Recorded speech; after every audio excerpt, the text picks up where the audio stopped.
നസ്രയനായ യേശുവും കേരള സിനിമയും. ഏവർക്കും വണക്കം, നമസ്കാരം. അല്പം വിചിത്രമെന്ന പ്രാരംഭത്തിൽ തോന്നിക്കാവുന്ന അല്ലെങ്കിൽ തോന്നിപ്പിക്കാവുന്ന ഒരു വിഷയത്തെ ഹ്രസ്വമായി നിങ്ങളുമായി ഒത്തൊരുമിച്ച് ചിന്തിക്കുക എന്നതാണ് നമ്മുടെ ലക്ഷ്യം.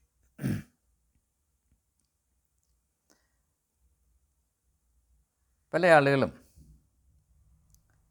അവരെന്തിനു വേണ്ടി ഒരു മേഖലയിൽ കടന്നു ചെല്ലുന്നു, ഏത് ലക്ഷ്യത്തോടുകൂടെ പ്രവർത്തിക്കുന്നു, ജീവിക്കുന്നു എന്നതിനെപ്പറ്റി വേണ്ടതുപോലെ വ്യക്തത പ്രാപിക്കുവാൻ കൂട്ടാക്കാത്തത് കൊണ്ടാണ് ജീവിതത്തിൽ ചിന്താക്കുഴപ്പത്തിൽ പെട്ടുപോകുകയും നിലപാടെടുക്കേണ്ട സമയത്ത് അത് ചെയ്യാതെ സാഹചര്യങ്ങളുടെ സമ്മർദ്ദം കൊണ്ട് കാല് വഴുതി വീണുപോയി എന്നൊക്കെ പറയും. എന്നാൽ മനുഷ്യർക്ക്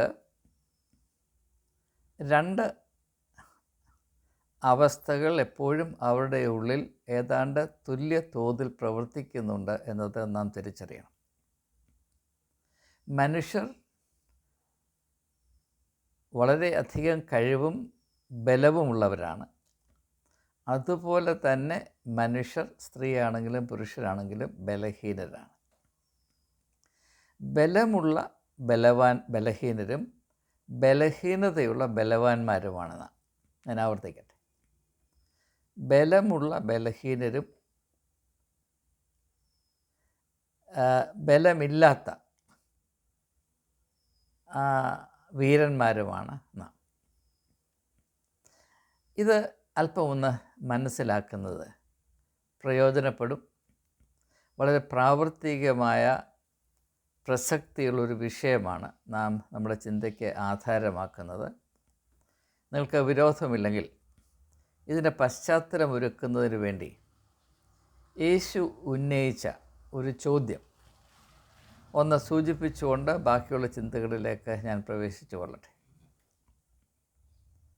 യേശു പുരുഷാരത്തോട്, അവനെ കേൾക്കാനായി കൂടി വന്ന ആളുകളോട് ചോദിച്ച വളരെ ശ്രദ്ധേയമായൊരു ചോദ്യമുണ്ട്.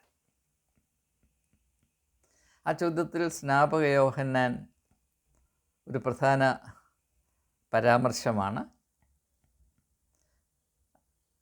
സ്നാപക യോഹന്നാൻ തൻ്റെ ശുശ്രൂഷ മരുഭൂമിയിൽ നടത്തിക്കൊണ്ടിരുന്ന കാലത്ത് അവൻ്റെ ശ്രുതി നാടൻ പാടും പരന്നത് കൊണ്ട് അനേകം ആളുകൾ അവനെ കാണുന്നതിന് വേണ്ടി മരുഭൂമിയിലേക്ക് പോയി. അപ്പോൾ അത് മനസ്സിൽ വെച്ചുകൊണ്ട് യേശു തന്നെ കാണാനായി വന്ന വലിയ പുരുഷാരത്തോട്, ജനക്കൂട്ടത്തോട് ചോദിക്കുകയാണ്. ഇത് മത്തായിയുടെ സുവിശേഷം 11-ാം അധ്യായത്തിൻ്റെ 7, 8, 9 വാക്യങ്ങളിൽ നിങ്ങൾക്ക് വായിക്കാവുന്നതാണ്. താല്പര്യമുള്ളവർക്ക് അത് വായിക്കാം. യേശു ഇപ്രകാരം ചോദിക്കുന്നു: നിങ്ങൾ എന്ത് കാണാൻ മരുഭൂമിയിലേക്ക് പോയി? കാറ്റിനാൽ ഉലയുന്ന ഓട കാണുവാനാണോ നിങ്ങൾ പോയത്? അല്ല, ഞാൻ നിങ്ങളോട് ചോദിക്കുന്നു, നിങ്ങൾ എന്ത് കാണുവാൻ മരുഭൂമിയിലേക്ക് പോയി? മാർദ്ദവ വസ്ത്രം ധരിച്ചവരെ കാണുവാനാണോ? അങ്ങനെയുള്ളവർ രാജഗൃഹങ്ങളിലല്ലയോ? അല്ല, ഞാൻ നിങ്ങളോട് വീണ്ടും ചോദിക്കുന്നു, നിങ്ങൾ എന്ത് കാണുവാൻ മരുഭൂമിയിലേക്ക് പോയി? പ്രവാചകനെ കാണുവാനോ? അതെ, പ്രവാചകനേക്കാൾ വലിയവനെ കാണുവാനത്രേ എന്ന് പറഞ്ഞ ശേഷമാണ് യേശു പറയുന്നത്, സ്ത്രീകളിൽ നിന്ന് ജനിച്ചവരാരും യോഹന്നാനേക്കാൾ വലിയവനല്ല എന്ന് പറയും. ഈ ഒരു പ്രസ്താവന നാം യേശു ആവർത്തിച്ച് നിങ്ങൾ എന്തിനു പോയി എന്ന് ചോദിക്കുന്നതിൻ്റെ പ്രസക്തി മനസ്സിലാക്കുന്നത് ഈ തരുണത്തിൽ വളരെ ഗുണം ചെയ്യും എന്നതുകൊണ്ടാണ് ഈ വിഷയം ഞാൻ നിങ്ങൾ ശ്രദ്ധയിൽപ്പെടുത്തുന്നത്. യേശു അങ്ങനെ വാക്കുകളോ പ്രവൃത്തികളോ ആശയങ്ങളോ ആവർത്തിക്കുമായിരുന്നില്ല. അങ്ങനെ ആവർത്തന സ്വഭാവം യേശുവിനില്ലായിരുന്നു എന്നത് 4 സുവിശേഷങ്ങൾ വായിച്ചിട്ടുള്ളവർക്കറിയാം. എന്നാൽ അപൂർവം ചില സന്ദർഭങ്ങളിൽ ആ സന്ദർഭത്തിൻ്റെയോ അല്ലെങ്കിൽ ആ സമയത്ത് പരാമർശിക്കപ്പെടുന്ന ആശയത്തിൻ്റെയോ അതീവ പ്രാധാന്യം കണക്കിലെടുത്ത് ചില സാഹചര്യങ്ങളിൽ യേശു ആവർത്തിച്ചിട്ടുണ്ട്. ഉദാഹരണമായിട്ട് ആമേൻ ആമേൻ ഞാൻ നിങ്ങളോട് പറയുന്നു, സത്യം സത്യമായി ഞാൻ നിങ്ങളോട് പറയുന്നു. അങ്ങനെ വളരെ അപൂർവ സന്ദർഭങ്ങളിൽ യേശു പറഞ്ഞിട്ടുണ്ട്. അതുപോലെ തൻ്റെ പുനരുത്ഥാനത്തിന് ശേഷം പത്രോസിനോട് സംവാദിക്കുമ്പോൾ യേശു ചോദിക്കുന്നു, നീ എന്നെ സ്നേഹിക്കുന്നു. 3 തവണ ആവർത്തിച്ച് യേശു പത്രോസിനോട് ചോദിക്കുന്നുണ്ട്, നീ എന്നെ സ്നേഹിക്കുന്നു. കാരണം ഏറ്റവും പ്രധാനപ്പെട്ട അനുഭവവും കടമയും അത് തന്നെയാണ്. അതുകൊണ്ട് ആ ഒരു ആശയം ആവർത്തിച്ചാൽ ഒരിക്കലും ആവർത്തന വിരസത ഉണ്ടാകുവാൻ സാധ്യമല്ല എന്നതുകൊണ്ട് ഒരു ചോദ്യം വളരെ അപൂർവമായി മാത്രം ആവർത്തിക്കുന്ന ക്രിസ്തു ഈ സമയത്ത് 3 തവണ ആവർത്തിക്കുന്നതാണ് നാം കാണുന്നത്. അതുകൊണ്ട് അതിനോട് സമാന്തരമായ ഒരു സാഹചര്യമാണിത്. നിങ്ങൾ എന്ത് കാണുവാൻ മരുഭൂമിയിലേക്ക് പോയി എന്ന ചോദ്യം 3 തവണ യേശു ഇവിടെ ആവർത്തിക്കുന്നത്. അതുകൊണ്ടാണ് ഞാൻ ആ ഭാഗം ഏതാണ്ട് ഉദ്ധരിക്കുവാൻ ശ്രമിച്ചത്. അപ്പോൾ എന്ത് കാണുവാൻ പോയി നാം കാണുന്നത്, ഇത് വളരെ രസകരമായൊരു കാര്യം തന്നെയാണ്. നാം എന്ത് കാണുന്നു എന്നത് നാം എന്തിനു വേണ്ടി നിലകൊള്ളുന്നു എന്നത് അനുസരിച്ചാണ്. ഇപ്പം നാം എവിടെയെങ്കിലും പോയാൽ അതെന്തിനു വേണ്ടി പോകുന്നു എന്നനുസരിച്ച് മാത്രമാണ് നാം അവിടെ എന്ത് കാണുന്നു എന്ന് നിശ്ചയിക്കപ്പെടുന്നത്. ഒരു ലക്ഷ്യവുമില്ലാതെ പോകുന്നവർ അവർ ഏത് ബാഗ് കയ്യിൽ പിടിച്ചുകൊണ്ട് പോകുന്നു ആ ബാഗിൻ്റെ അവസ്ഥയിൽ തന്നെ തിരിച്ചു വരും. അവരവിടെ ഒന്നും കാണുകയുമില്ല, മനസ്സിലാക്കുകയുമില്ല.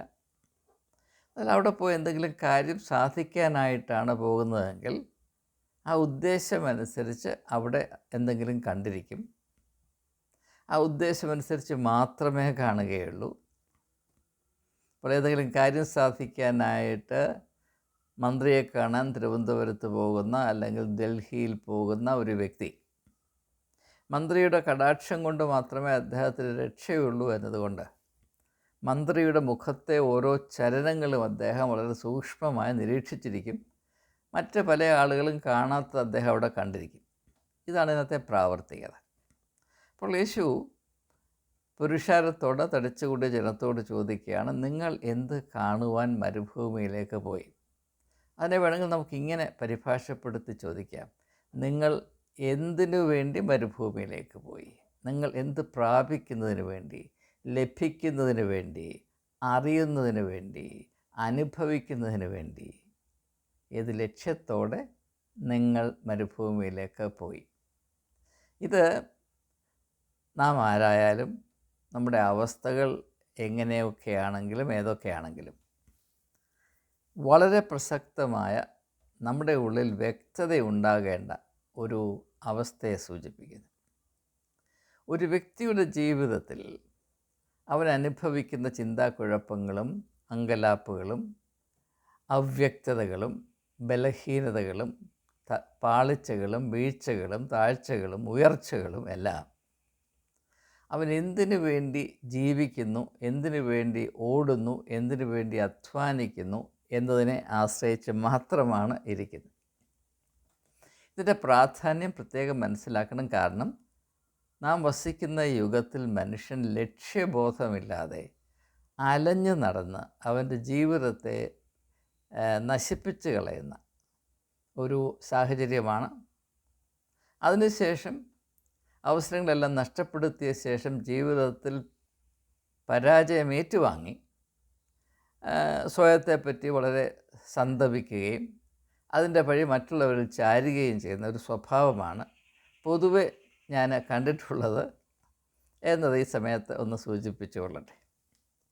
ജീവിതത്തിൽ സൂക്ഷ്മമായ ലക്ഷ്യബോധമില്ലാത്തവർ അവർ അറിഞ്ഞോ അറിയാതെയോ അപകടത്തിൽ അവർ തന്നെ പോയി ഏർപ്പെടും.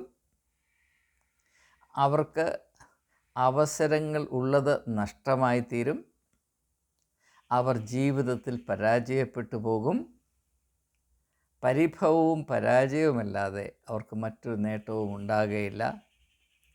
ഇത് തിരിച്ചറിയേണ്ട വലിയ ആവശ്യം ഇപ്പോൾ നിലനിൽക്കുന്നു. അതിൻ്റെ ഒരു ഉദാഹരണമാണ് കേരളത്തിലിപ്പോൾ സിനിമാ ലോകത്ത് നടികൾക്ക് സംഭവിച്ചു കൊണ്ടേയിരിക്കുന്നു എന്ന് പൊതുവെ പരാമർശിക്കപ്പെടുന്ന സംഭവങ്ങളും അനുഭവങ്ങളും. ഞാൻ നടികളെ കുറ്റം പറയാനായിട്ട് ഈ ഒരാശയം അവതരിപ്പിക്കുന്നു എന്ന് ആരും വിചാരിക്കരുത്. നമുക്ക് വസ്തുനിഷ്ഠമായി ഇത് ചിന്തിക്കാം. ഇപ്പോൾ തന്നെ ഞാൻ ഈ ഒരു യൂട്യൂബ് ചാനൽ, ഞാനിതിനെ ചാനലെന്ന് പറയാറില്ല, എന്നാലും അത് പൊതുവെ ഉപയോഗിക്കുന്നൊരു പദമായതുകൊണ്ട് ഞാൻ ഉപയോഗിക്കട്ടെ. ഞാൻ ഈ യൂട്യൂബ് ചാനൽ ആരംഭിക്കുന്നതിന് മുൻപ് എന്നോട് ചോദിച്ച ചോദ്യം, നീ എന്തിനു വേണ്ടിയാണ് ഈ മേഖലയിലേക്ക് കടന്നു ചെല്ലുന്നത്? കാരണം ഇതിനെ എപ്രകാരം ആവിഷ്കരിക്കണമെന്നതും ഇതിൻ്റെ ഉള്ളടക്കം എന്തായിരിക്കണമെന്നതും ഇതുകൊണ്ട് സമൂഹത്തിൽ എപ്രകാരമുള്ള സ്വാധീനമുണ്ടാകണമെന്നുള്ളതും എൻ്റെ തന്നെ വ്യക്തിത്വത്തിന് ഇതിൽ നിന്ന് ലഭിക്കേണ്ട പോഷണം, ന്യൂട്രിഷൻ, നറിഷ്മെൻറ്റ് എന്താണെന്നും എന്നതിനെപ്പറ്റിയൊക്കെ എനിക്ക് വ്യക്തമായ ധാരണയില്ലെങ്കിൽ വളരെയധികം അധ്വാനം ആവശ്യമായ ക്ലേശമേറിയ അനായാസമായി നടത്തിക്കൊണ്ടുപോകുവാൻ സാധ്യമല്ലാത്ത ഈ ഒരു ദൗത്യത്തിലേക്ക് പ്രവേശിക്കുന്നത് ശുദ്ധ മണ്ടത്തരമാണ്. അപ്പോൾ ഞാൻ ഈ ഒരു പ്രസ്ഥാനം ആരംഭിക്കുന്നതിന് മുൻപ് ഇരുന്ന് ഇതിനെപ്പറ്റി ധ്യാനിച്ച് ചിന്തിച്ച് ഇതിൻ്റെ ലക്ഷ്യമെന്താണ് എന്നതിനെപ്പറ്റി ഏതാണ്ട് വ്യക്തത പ്രാപിച്ച ശേഷം മാത്രമാണ് ഇത് ആരംഭിച്ച് കളയാം എന്ന് തീരുമാനിച്ചത്. അതുകൊണ്ടാണ് എനിക്ക് വ്യക്തമായൊരു ലക്ഷ്യബോധമുള്ളത് കൊണ്ടാണ് മറ്റുള്ള ചാനലുകളെ അനുകരിച്ച് അവർ ചെയ്യുന്നത് പോലെ ജനങ്ങളെ ആകർഷിക്കുകയും അവരെ ഇക്കിളിപ്പെടുത്തുകയും സെൻസേഷണലായിട്ടുള്ള കാര്യങ്ങൾ പറഞ്ഞ് അവരെ പിടിച്ചു നിർത്താൻ തക്കവണ്ണം അവർ ശ്രമം നടത്താതെ, ഈ കാലത്ത് ഒരു സോഷ്യൽ മീഡിയയും ചെയ്യാൻ കൂട്ടാക്കാത്ത വിധത്തിൽ ദീർഘമേറിയ മെസ്സേജുകൾ ഇടുന്നതും ആഴമുള്ള ആശയങ്ങൾ ഉൾക്കൊള്ളിക്കുവാൻ എൻ്റെ കഴിവിൻ്റെ പരമാവധി ശ്രമിക്കുന്നതും, ഇത് ഭൗതികമായി വിജയിക്കുവാനോ ലാഭമുണ്ടാക്കുവാനോ ഉള്ള ഉദ്ദേശത്തോടു കൂടെ ആയിരുന്നു ഞാനത് ആരംഭിച്ചത് എങ്കിൽ ഞാൻ ഒരിക്കലും പിടിച്ചു നിൽക്കുമായിരുന്നില്ല. ഒന്നുകിൽ മറ്റെല്ലാവരെയും പോലെ എൻ്റെ അധ്വാനവും ഒന്ന് ക്രമീകരിച്ചെടുക്കുവാൻ ഞാൻ ശ്രമിക്കുമായിരുന്നു, അല്ലെങ്കിൽ ഇത് വിട്ട് ഉപേക്ഷിച്ച് പോകുമായിരുന്നു. നന്നേ അധ്വാനിക്കുമ്പോൾ അത് വേണ്ടതുപോലെ ജനങ്ങളിൽ നിന്ന് പ്രതികരണം ലഭിക്കുന്നില്ല എന്ന് ഏതെങ്കിലും സമയത്ത് മനസ്സിൽ തോന്നിയാൽ അത് ആരെയും നന്നേ നിരുത്സാഹപ്പെടുത്തും. പൊള്ളയായ ചാനലുകൾക്ക് 5 ലക്ഷം ആളുകൾ സബ്സ്ക്രൈബേഴ്സ് ഉണ്ടായെങ്കിൽ ഇത്ര അധ്വാനിച്ചിട്ടും എന്താണ് വളരെ തുച്ഛമായ പ്രതികരണം എന്ന് വേണമെങ്കിൽ ചിന്തിക്കാം. പക്ഷേ എൻ്റെ ലക്ഷ്യബോധം നിലവിലിരിക്കുന്ന ലക്ഷ്യബോധങ്ങളെക്കാൾ തികച്ചും വ്യത്യസ്തമായതുകൊണ്ട്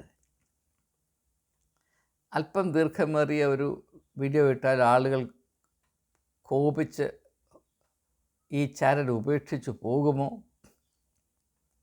ഇതിൻ്റെ വളർച്ച മുരടിക്കുമോ? എത്ര പേർ കാണുകയില്ല, എത്ര പേർ സഹിക്കുകയില്ല? പെട്ടെന്ന് ആളുകളെ കൂട്ടാൻ എന്താണ് മാർഗം? ഇങ്ങനെയൊന്നും വേവലാതിപ്പെടേണ്ട കാര്യം എനിക്കില്ല.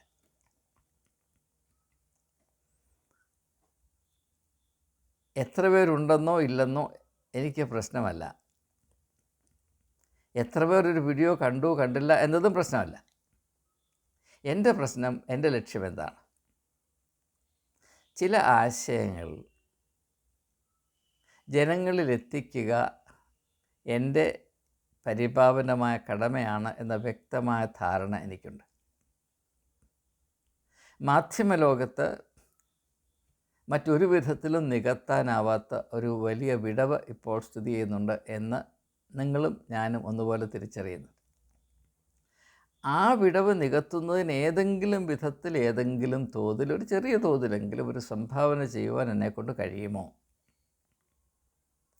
മനുഷ്യൻ്റെ പ്രത്യേകതകൾക്കും അന്തസ്സിനും ഉതകുന്ന ആശയങ്ങൾ,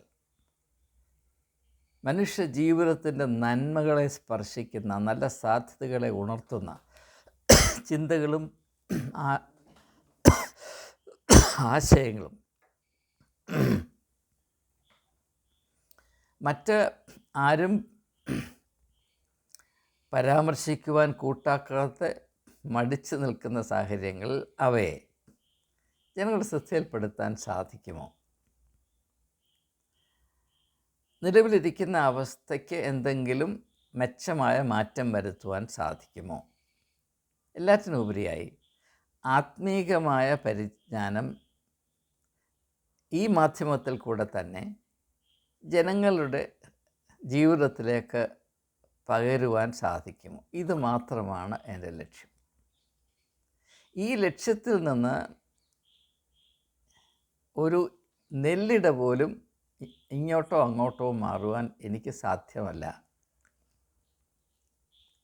അതുകൊണ്ട് തന്നെ എന്നെ പലരും ഹേമിച്ചിട്ടുണ്ട്, ഇങ്ങനെയല്ല ചെയ്യേണ്ടത്, 5 മിനിറ്റ് 7 മിനിറ്റുള്ള വീഡിയോ ഇടാവൂ, ആശയങ്ങൾ അധികം ജനങ്ങൾക്ക് കൊടുക്കാൻ ശ്രമിക്കരുത്, അവർ ഭ്രാന്ത് പിടിച്ച് ഓടിപ്പോകും എന്ന നല്ല ഉദ്ദേശത്തോടുകൂടി തന്നെ അനേകം പേർ ഗുണദോഷിച്ചിട്ടുണ്ടെങ്കിലും ഞാൻ അങ്ങനെയുള്ള ഉപദേശങ്ങൾ സ്വീകരിക്കാതെ ഇപ്രകാരം തന്നെ മുൻപോട്ട് പോകുന്നത് വ്യക്തമായ ഒരു ലക്ഷ്യബോധമുള്ളത് കൊണ്ടാണ്. ഈ തലമുറയല്ലെങ്കിൽ അടുത്ത തലമുറയെങ്കിലും ആകസ്മികമായിട്ടാണെങ്കിൽ പോലും ഇതിൻ്റെ ആശയങ്ങൾ ഒരു കാലത്ത് പ്രയോജനപ്പെടുത്തും എന്നൊരു പ്രതീക്ഷ എനിക്കില്ലായിരുന്നുവെങ്കിൽ ഞാനിതെന്നേ അടച്ചു പൂട്ടി സ്വസ്ഥത പ്രാപിക്കുമായിരുന്നു. ഞാൻ എൻ്റെ കാര്യങ്ങൾ കൂടുതലായി പറഞ്ഞ് നിങ്ങളെ വിഷമിപ്പിക്കുന്നില്ല. ഞാനത് പറഞ്ഞത് ഇങ്ങനെ ഒരു ലക്ഷ്യബോധമില്ല എങ്കിൽ നാം ഏത് മേഖലയിൽ ചെന്നാലും നാം എവിടെ നിൽക്കണമെന്നോ, നമ്മെ തന്നെ എപ്രകാരം കാത്തു സൂക്ഷിക്കണമെന്നോ, എന്ത് ചെയ്യണമെന്നോ ചെയ്ത് കൂടാ എന്നോ, നമ്മുടെ വ്യക്തിത്വം എപ്രകാരം കാത്തു സൂക്ഷിക്കണമെന്നോ നമുക്ക് യാതൊരു വ്യക്തതയും ഉണ്ടാകുകയില്ല. സുഹൃത്തുക്കളെ, ഈ കാലത്ത് മനുഷ്യർ ചിന്താക്കുഴപ്പത്തിലാണ്, എല്ലാം അവ്യക്തതയുടെ ലോകത്തിലാണ് നാം ജീവിക്കുന്നത് എന്ന് എല്ലാവരും എപ്പോഴും പറഞ്ഞ് ഞാൻ കേട്ടിട്ടുണ്ട്. അതിൻ്റെ യുക്തി എനിക്ക് മനസ്സിലാകുന്നില്ല. എന്താണ് ഇത്ര അവ്യക്തത കൂടിയത്? എന്തുകൊണ്ടാണ് മനുഷ്യർക്ക് ഇത്ര ചിന്താക്കുഴപ്പം ഉണ്ടാകുന്നത്? എന്താണ് 2ഉം 2ഉം കൂട്ടിയാൽ 5 ആകുന്നത്, അല്ലെ 3.5 പോകുന്നത്? എനിക്ക് മനസ്സിലാകുന്നില്ല. നമ്മുടെ ജീവിത സാഹചര്യങ്ങൾ സങ്കീർണമായി പോയി അതുകൊണ്ട് ചിന്താക്കുഴപ്പത്തിലാകുന്നു എന്ന് പറയുന്നതിനകത്ത് യാതൊരു അർത്ഥവുമില്ല.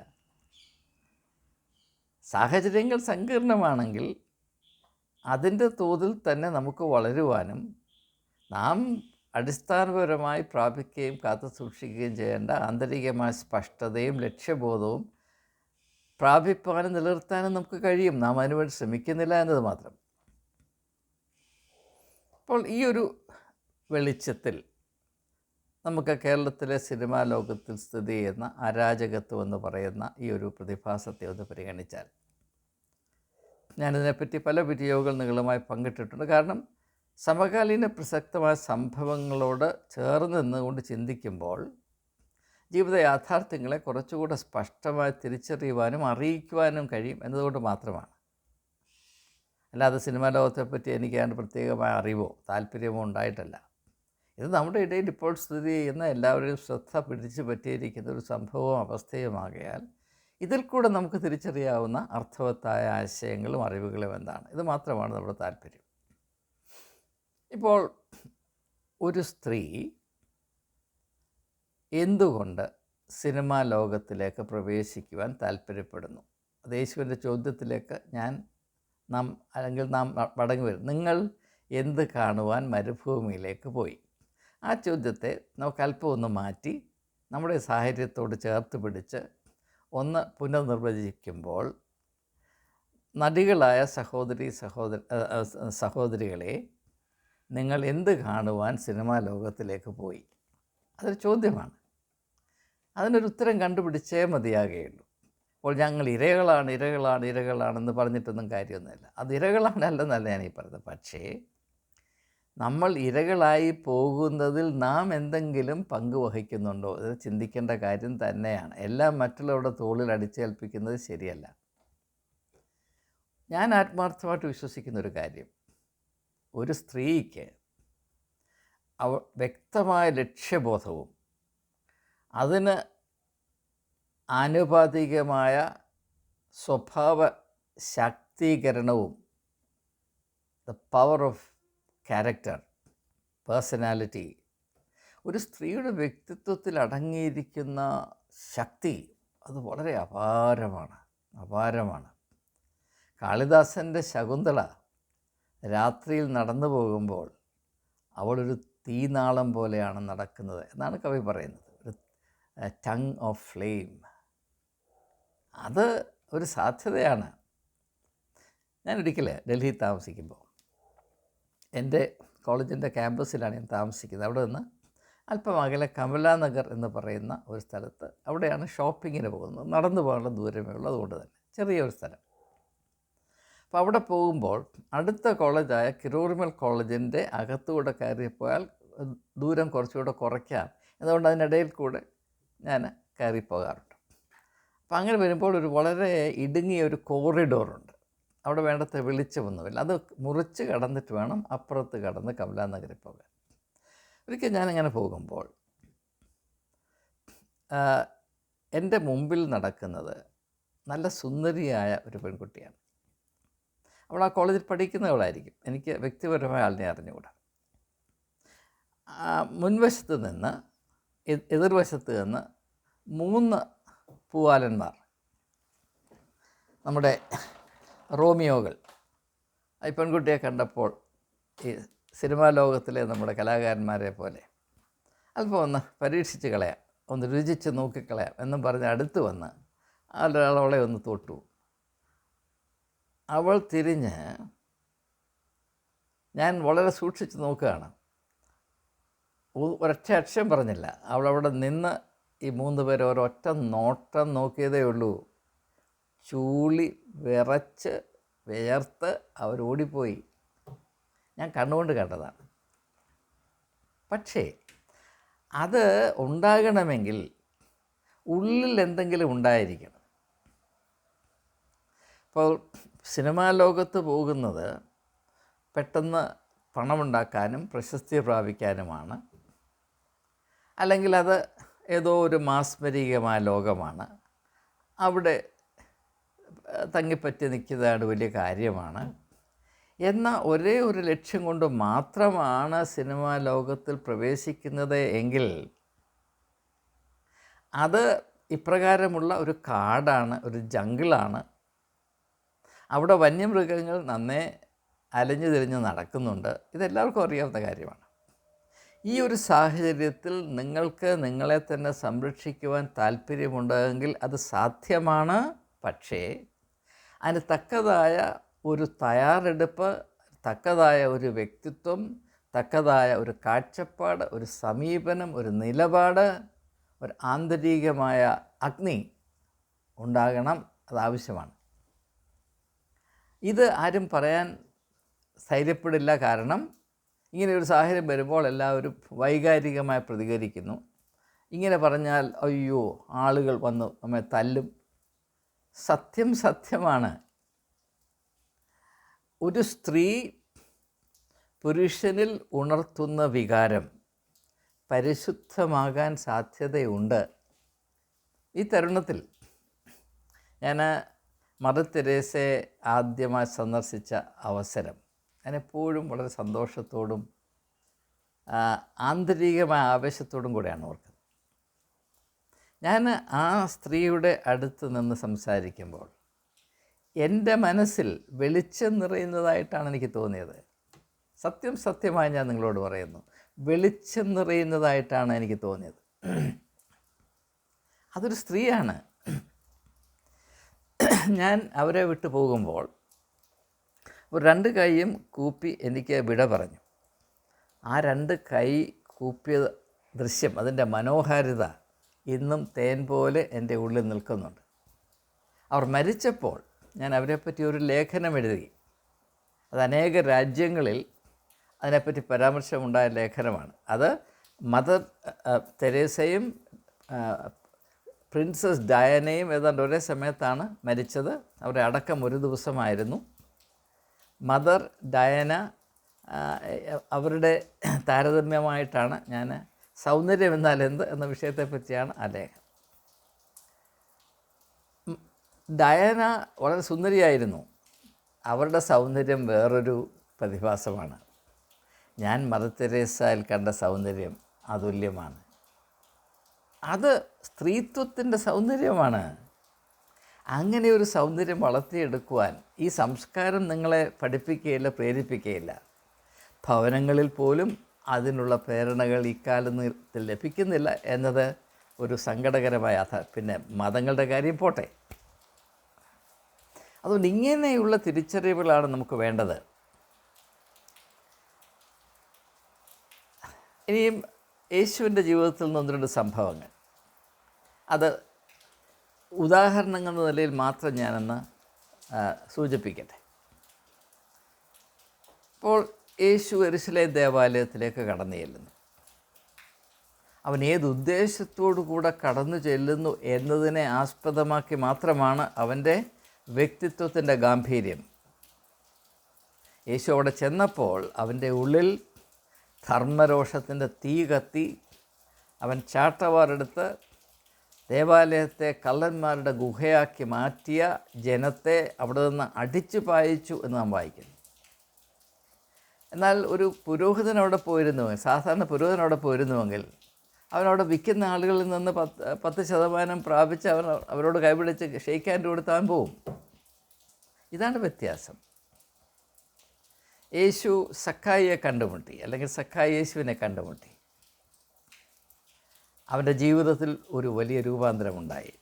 ഒരു സാധാരണ അച്ഛനാണ്, പുരോഹിതനാണ്, മെത്രാനാണ് അവനെ കണ്ടതെങ്കിലോ, 10 നിൻ്റെ ദശാംശം കൊടുത്തോടാ സക്കായിയെ, നീ ഇഷ്ടം പോലെ ഉണ്ടാക്കുന്നുണ്ട്, പക്ഷേ നീ പള്ളിയെ കളിപ്പിക്കുന്നുണ്ട്, നീ ദശാംശം എന്ന് പറഞ്ഞിട്ട് അതിൻ്റെ 10-1 പോലും നീ തരുന്നില്ലല്ലോടാ സക്കായി എന്നേ പറയത്തുള്ളൂ. അങ്ങനെ ഏത് സംഭവം എടുത്തു നോക്കും. യേശുവിൻ്റെ വ്യക്തിത്വത്തിൻ്റെ ഗാംഭീര്യം, വാളുപോലെയുള്ള മൂർച്ച എന്തായിരുന്നു? അവൻ്റെ ലക്ഷ്യബോധത്തിൻ്റെ വ്യക്തതയും പരിശുദ്ധിയുമായിരുന്നു. പ്രിയമുള്ളവരെ, നാം ദൈവികമായി ചിന്തിക്കുകയും പ്രവർത്തിക്കുകയും ചെയ്യുവാൻ വിളിക്കപ്പെട്ടവരാകുന്നുവല്ലോ. മതഭേദമന്യേ നിങ്ങൾ ആരായാലും, നടിയാണെങ്കിലും നടനാണെങ്കിലും അധ്യാപകനാണെങ്കിലും പുരോഹിതനാണെങ്കിലും മന്ത്രിയാണെങ്കിലും തന്ത്രിയാണെങ്കിലും എല്ലാവരുടെ ജീവിതത്തിലും ദൈവഹിതം നിർവഹിക്കപ്പെടണം. അതിൻ്റെ പ്രാവർത്തികമായ വശം എന്താണ്? നമ്മുടെ ഉദ്ദേശങ്ങളിൽ ദൈവത്തെ സ്ഥാപിക്കുവാൻ നമുക്ക് കഴിയണം.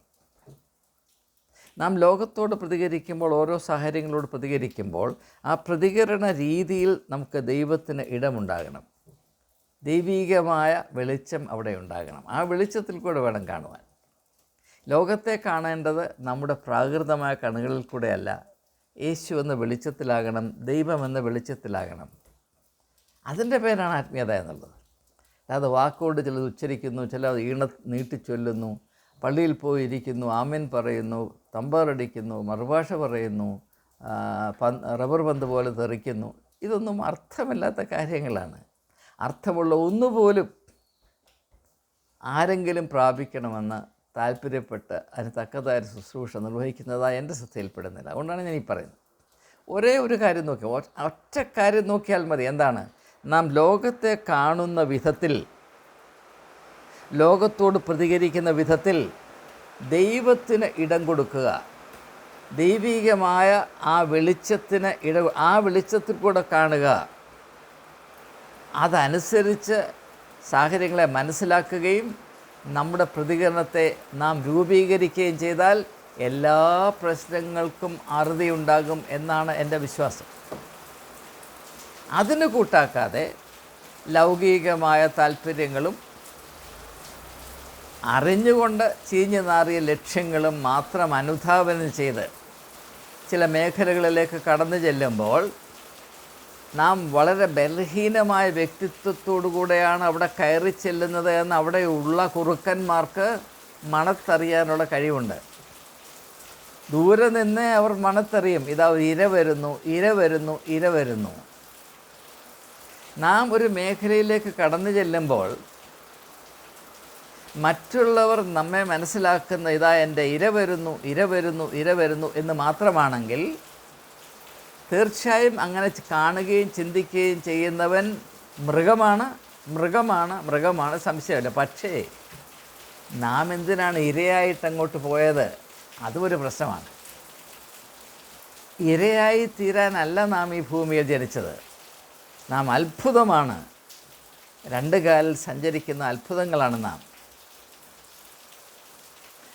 നാം ഒരു സ്ഥാനത്തായിരിക്കുമ്പോൾ അവിടെ അക്രമവും പൈശാചികതയും മാത്രം ചിന്തിക്കുകയും പ്രവർത്തിക്കുകയും ചെയ്യുന്ന ആളുണ്ടെങ്കിൽ അവർക്ക് ശ്വാസം മുട്ടണം. മർക്കോസിൻ്റെ സുവിശേഷം 1-ാം അധ്യായത്തിൽ ഒരു സംഭവമുണ്ട്. യഹൂദന്മാരുടെ ആരാധന സ്ഥലമായ സിനഗോഗ്, യഹൂദന്മാരുടെ പള്ളി, അവിടെ യഹൂദന്മാരുടെ ആരാധനാക്രമം അനുസരിച്ച് യേശു ആരാധിക്കാൻ പോകുകയാണ്. യേശു അവിടെ ചെല്ലുമ്പോൾ അതിനകത്തൊരുത്തൻ ദീർഘകാലമായിരുന്നു നന്നേ ഭക്തിയോടെ ആരാധിക്കുന്നവനുണ്ട്. അവന് ശ്വാസം മുട്ടി.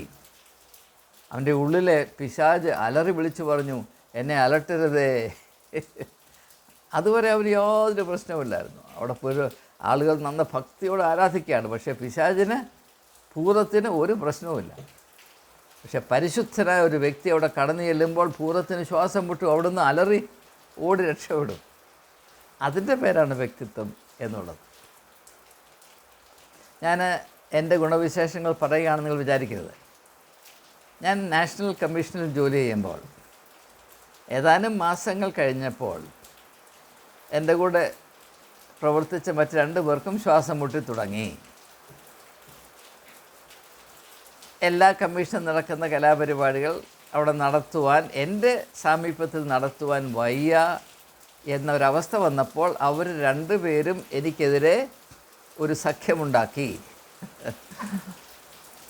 ചെയ്യാവുന്ന ശല്യം മുഴുവനും ചെയ്തു. അവസാനം അവരുടെ യാത്രകളിൽ നിന്ന് തന്നെ ഒഴിവാക്കി. കാരണം ഈ സ്ഥാപനങ്ങൾ സന്ദർശിക്കുമ്പോഴാണ് ഈ ആത്മാവിന് സന്തോഷം കിട്ടുന്ന ചില കവറുകൾ കൈപ്പറ്റാൻ സാധിക്കും. ഞാനവരോട് പറഞ്ഞു, നിങ്ങൾ എന്ത് ചെയ്യുന്നു എന്നോ നിങ്ങളുടെ ചുമതല. പക്ഷേ ഞാൻ ഏതെങ്കിലും ഒരു മേഖലയിൽ ഒരു കേസിൽ ഒരു കാര്യത്തിൽ ഇടപെട്ടാൽ അതിന് എൻ്റേതായ മാനദണ്ഡങ്ങളും എൻ്റേതായ ലക്ഷ്യങ്ങളും കാണും. അത് അല്പം കോംപ്രമൈസ് ചെയ്ത് നിൽക്കുന്ന പരിപാടിയില്ല. അത് ഞാനൊരു പുരുഷനായിട്ട് മാത്രമല്ല, ഒരു സ്ത്രീക്കും അത് സാധിക്കും, യാതൊരു സംശയമില്ല. അങ്ങനെ സ്ത്രീകൾ ഒരു നിലപാടെടുക്കുമെങ്കിൽ ഈ ഒരു ലൈംഗിക അരാജകത്വത്തിന് കാര്യമായ വ്യത്യാസം വരും എന്നതാണ് ഇതിനകത്തെ യാഥാർത്ഥ്യം. സിനിമാ ലോകത്ത് സ്ഥിതി ചെയ്യുന്നൊരു സങ്കല്പമുണ്ട്, ഒരു ധാരണയുണ്ട്. എന്താണ്? ഈ കൃത്രിമ ലോകത്തിലേക്ക് പേരും പ്രശസ്തിയും അന്വേഷിച്ച് കടന്നു വരുന്ന പെൺകുട്ടികൾ ധാർമ്മികമായ എല്ലാ പുത്തൂരുത്വത്തിനും തയ്യാറായി വരുന്നവരാണ്. അവരിതെല്ലാം അറിഞ്ഞുകൊണ്ട് വരുന്നവരാണ്. അവർക്കിത് സ്വീകാര്യമാണ്.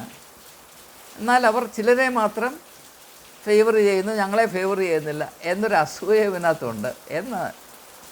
ആ ധാരണയ്ക്ക് മാറ്റം വരുത്തുവാൻ ഒരു ഹേമ കമ്മിറ്റിക്കും സാധ്യമല്ല, ഒരു ഇടത് സർക്കാരിനും വലത് സർക്കാരിനും സാധ്യമല്ല, ഒരു കോടതിക്കും സാധ്യമല്ല. അത് മാറ്റം വരുത്തുവാൻ നിങ്ങൾക്ക് മാത്രമേ കഴിയുകയുള്ളൂ.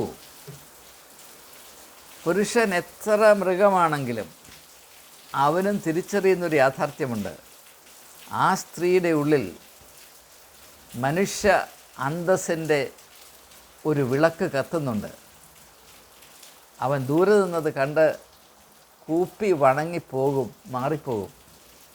ഞാൻ പലപ്പോഴും ഉദ്ധരിക്കുന്നൊരു കാര്യം, നോവലിസ്റ്റായ ജോസഫ് കോൺറാഡ് ഒരു സ്ത്രീയെ എങ്ങനെ അറിയുന്നു എന്നതാണ്. അദ്ദേഹം പറയുന്നത് പുരുഷന് ഒരു സ്ത്രീയെ ഒരിക്കലും മനസ്സിലാക്കാൻ സാധ്യമല്ല. പുരുഷൻ എങ്ങനെയാണ് ഒരു സ്ത്രീയെ അറിയുന്നതും മനസ്സിലാക്കുന്നതും? അവനെ ഉപമിക്കുന്നത് വഴിയിൽ കൂടെ നടന്നു പോകുന്ന ഒരു പഥികൻ. അവൻ നടക്കുമ്പോൾ ഒരമ്പലത്തിൻ്റെ വാതിക്കലെത്തുന്നു. അമ്പലം റോഡിൽ നിന്ന് ഇച്ചിരി ഉള്ളിലേക്കാണ്. അവൻ ഗേറ്റിലിങ്ങനെ നിന്ന് ആ ഉള്ളിലേക്ക് അന്താളിച്ച് നോക്കുകയാണ്. അവിടെ ഏതോ അവൻ്റെ ബുദ്ധിയെ കവിയുന്ന എന്തോ പ്രക്രിയ നടന്നുകൊണ്ടിരിക്കുന്നു. Some mysterious secret rites are in progress എന്നാണ് കോൺറാഡ് അവിടെ എഴുതിയിരിക്കുന്നത്. അത് ദൂരെ നിന്ന് മാറി കണ്ട് മനസ്സിലാകാതെ അന്താളിച്ച് നിൽക്കാൻ മാത്രമേ പുരുഷന് കഴിയുകയുള്ളൂ എന്നാണ് ജോസഫ് കോൺറാഡ് എഴുതി വച്ചിരിക്കുന്നത്. അതിനോട് ഞാൻ യോജിക്കുന്നുണ്ട്. അങ്ങനെയുള്ളൊരു സാധ്യതയുണ്ട് എന്ന് ദയവായി മനസ്സിലാക്കണം. ഇത് ഞാൻ പറയുമ്പോൾ പലരും എനിക്കെതിരെ ആക്രോശിക്കുമെന്നറിയാം. പക്ഷേ ഇങ്ങനെയുള്ള കാര്യങ്ങൾ സൂചിപ്പിക്കുക എൻ്റെ കടമയായതുകൊണ്ട് ഞാൻ നിർവഹിക്കുന്നു. അതുകൊണ്ട് അധികം ദീർഘിപ്പിക്കാതെ എൻ്റെ ചിന്തകൾ തൽക്കാലം ഞാനിവിടെ ഉപസംഹരിക്കുകയാണ്. ഇതിനെപ്പറ്റി വളരെയധികം കാര്യങ്ങൾ പങ്കിടാനുണ്ട്. എങ്കിലും മനുഷ്യൻ്റെ ക്ഷമ കൂടുതൽ പരീക്ഷിക്കുന്നത് നല്ലതല്ല എന്ന് ഈ കഴിഞ്ഞ ഒരു വർഷം കൊണ്ട് ഏതാണ്ട് ബോധ്യമായതുകൊണ്ട് ഞാൻ വാക്കുകൾ ദീർഘിപ്പിക്കുന്നില്ല. ഏവർക്കും നമസ്കാരം.